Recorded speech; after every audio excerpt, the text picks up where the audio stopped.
காதற்ற ஊசியும் வாராது. கான் கடை வழிக்கு காதற்ற ஊசியும் வாராது. இந்த வரி ஒரே ஒரு வார்த்தை தான்.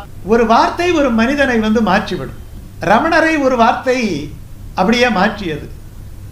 நான் யார் என்கிற வார்த்தை அவரை அங்கிருந்து கிடுகிடுகிடுன்னு திருவண்ணாமலையை நோக்கி திருப்பியது. அவருடைய வாழ்க்கையை அப்படியே பெரட்டி போட்டது.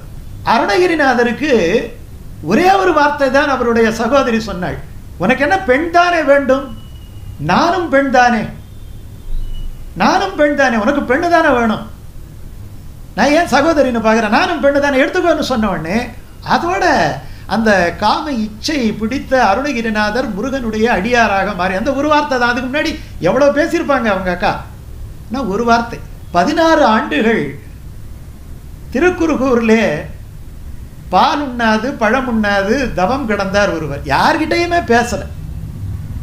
ரொம்ப நாள் கழிச்சு மதுரகவி ஆழ்வார் ஒருத்தவர் வந்தார். அவர் ஒரு சின்ன கல்லை தூக்கி போட்டார். ஒரு சின்ன அசைவு கிடைச்சது. உடனே ஒரு வார்த்தையை கேட்டார், செத்ததின் வயிற்றில் சிறியது பிறந்தால் எத்தை தின்று எங்கே கிடக்கும்?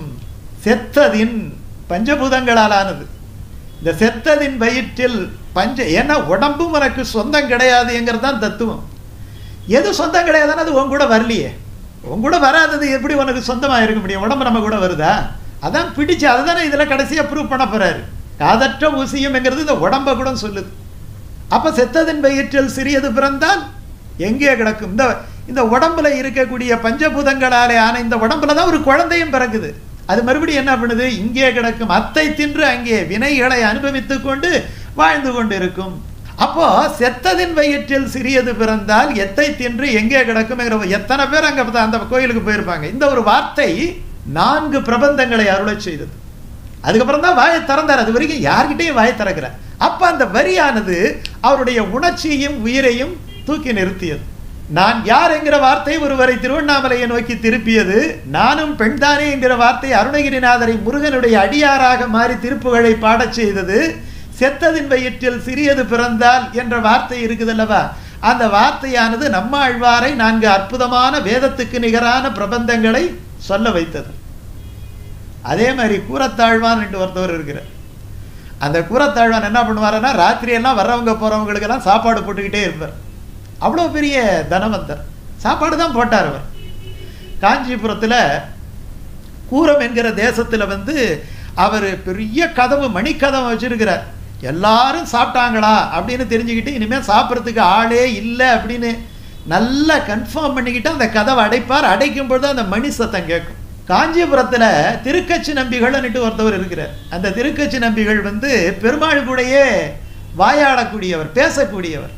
அன்னைக்கு என்னமோ தெரியல, அன்னைக்கு பேசும்பொழுது திடீர்னு கேட்குறாங்க, என்ன அகாலமாவது நம்ம கோயில் கதவே சாத்தியாச்சு, இப்போ ஒரு மணி சத்தம் கேட்குதே, இது என்ன சத்தம்? இது கூரத்தாழ்வான் என்கிறவர் இன்னைக்கு அடையா நெடுங்கதவை இந்த நேரத்தில் அடைக்கிறார். இப்போதான் அவருக்கு என்ன ஓஞ்சி போயிருக்கு. இவ்வளோ நேரம் அவர் வீட்டில் யாரோ சாப்பிட்டு போயிருக்கிறாங்க. இப்போதான் அந்த சாப்பாடெல்லாம் முடிஞ்சு கதவை சாத்துறார். உடனே அந்த திருமகள் என்ன சொல்லணும்? அவ்வளோ பெரிய அடியாரான்னு சொல்லியிருக்கணும். அவ்வளோ பெரிய பணக்காரனா? இப்போ சில பேர் நம்ம கொஞ்சம் தாராளமாக செலவு பண்ணால் கோடீஸ்வரராக இருப்பார். ஆனால் அவர் வீட்டில் இருக்கக்கூடிய கார் டிரைவர் பார்த்தீங்கன்னா ஒரு பெரிய பத்திரிகை கொண்டாந்து வச்சுருப்பார், கலர் கலராக அடித்து இல்லையா? பார்த்த உடனே என்ன சொல்லுவார்? பெரிய பணக்காரன் ஆகிட்ட போல இருக்கேன் பாரு இல்லையா? யார் சொல்கிறது? யார்? சாதாரண ஆள் சொன்னால் அந்த விஷயம் வராது. செல்வத்துக்கு அதிபதியான திருமகள் அவ்வளோ பெரிய பணக்காரனா? அடுத்த நாள் கூரத்தாழ்வான் கிட்ட திருக்கச்சி நம்பிகள் சொல்லிட்டார், நேற்று உன்னை பற்றி பிராட்டி விசாரிச்சா. என்ன விசாரிச்சா? என்னை பற்றி எப்படி விசாரிச்சானா? இல்லை பெரிய பணக்காரன் போல இருக்குன்னு விசாரிச்சா. அப்போ பணம் என்பது இவர்கிட்ட இருக்கிறதா தான் இவர் விசாரிச்சாரா? நான் ஒரு பெரிய அடியவன் சொல்லியிருக்கணுமே, என்னுடைய பணத்தை தானே வச்சு விசாரிச்சா. அப்போ இந்த பணம் எனக்கு வேண்டாம். அவர் என்ன முடிவு எடுக்கிற பாருங்க. இந்த சென்ஸ் உங்களுக்கு புரியுதா? பணக்காரன் நல்ல பக்தன் சொல்லி இருக்கணும். இல்லை இப்போ பிராட்டிக்கிட்ட இல்லாத பணமா என்கிட்ட இருக்கு, அப்போ போய் என்ன பெரிய பணக்காரன்னு சொல்லலாமா? அப்போ இந்த பணமே எனக்கு வேண்டாம். எல்லாத்தையும் தூக்கி போட்டான். எல்லாத்தையும் தூக்கி போட்டுட்டு கட கட கடன்னு கிடந்தது ஸ்ரீரங்கத்துக்கு கிளம்பிட்டார். எதை பற்றியும் யோசனை பண்ணல.